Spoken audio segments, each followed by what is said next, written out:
हाय दोस्तों, एक बार फिर आप सबका हमारे चैनल पर बहुत बहुत स्वागत है। आज हम बात करेंगे एक ऐसे इंसान की जिनको फादर ऑफ इंडियन इंडस्ट्री कहा जाता है।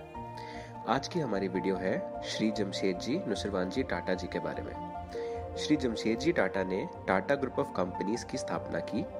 कहा जाता है कि जमशेदजी टाटा इतने इन्फ्लुएंशियल थे कि जवाहरलाल नेहरू उनको वन मैन प्लानिंग कमीशन कहकर रेफर किया करते थे। जमशेदजी टाटा का जन्म 3 मार्च 1839 में नवसारी, गुजरात में हुआ। उनकी मां का नाम जीवनबाई टाटा और पिता का नाम नुसरवानजी टाटा था। वो पारसी समूह से बिलोंग करते थे जो कि ईरान से इंडिया आ गए थे जब ईरान में पारसीज का प्रोसिक्यूशन हो रहा था। कहा जाता है कि नुसरवानजी टाटा अपनी फैमिली में पहले थे जिन्होंने बिजनेस स्टार्ट करने का सोचा। उन्होंने मुंबई में एक एक्सपोर्ट ट्रेडिंग कंपनी स्टार्ट की। 14 साल की उम्र में जमशेदजी टाटा ने भी मुंबई में एल्फिंस्टोन कॉलेज में अपनी पढ़ाई पूरी करने के बाद उन्होंने भी अपने फादर की बिजनेस को ज्वाइन कर लिया और अपनी एक्सपोर्ट ट्रेडिंग फर्म की ब्रांचेस जापान, चाइना, यूरोप और यूनाइटेड स्टेट्स में खोली। इंडियन रिबेलियन ऑफ 1857 के समय ओपियम ट्रेड बिजनेस पारसीज के बीच बहुत डिमांड में था और जमशेदजी टाटा के पिताजी इस बिजनेस में इंटरेस्टेड थे, तो उन्होंने जमशेदजी टाटा को चाइना भेजा इस बिजनेस के बारे में सीखने के लिए। जब जमशेदजी टाटा ने चाइना में ओपियम ट्रेड बिजनेस के बारे में मार्केट रिसर्च करना शुरू किया तो उन्हें ये रियलाइज हुआ कि ओपियम ट्रेड से ज़्यादा कॉटन इंडस्ट्री में स्कोप है और उन्होंने ओपियम रिसर्च की जगह कॉटन इंडस्ट्री के बारे में रिसर्च करना स्टार्ट कर दिया। 1868 में उन्होंने अपनी एक ट्रेडिंग कंपनी स्टार्ट करी 21,000 कैपिटल के साथ। 1869 में उन्होंने एक बैंकरप्ट ऑयल मिल खरीदी और उसको कॉटन मिल में कन्वर्ट कर दिया और उसका नाम अलेक्जेंड्रा मिल रखा। 2 साल बाद उन्होंने उस मिल को बेच दिया।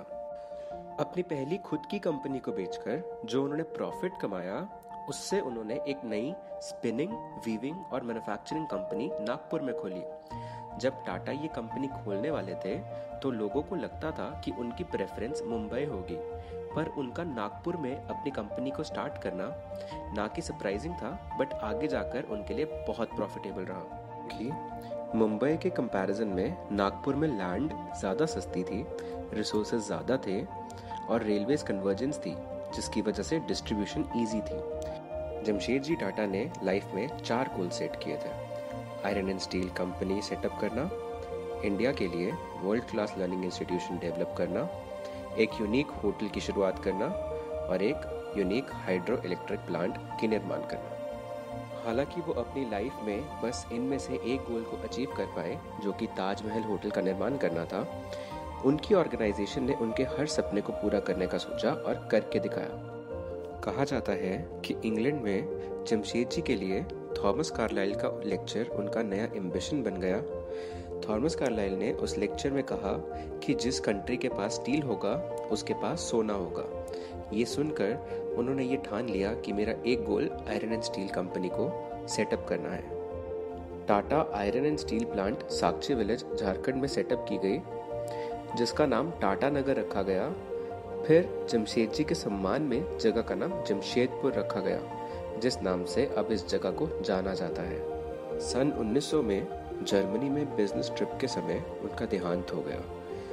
जमशेदजी टाटा ने अपने विजन और परसिवरेंस से इंडिया में इंडस्ट्रियल रेवोल्यूशन की शुरुआत की और उनके इस प्रयास ने इंडिया में इंडस्ट्रियल ग्रोथ की नींव रखी। हम आशा करते हैं कि इस वीडियो से आपने भी उनकी कुछ क्वालिटीज़ के बारे में समझा और उनसे कुछ सीखा होगा। तो दोस्तों, आज के लिए इतना ही। फिर मिलते हैं नेक्स्ट वीडियो में।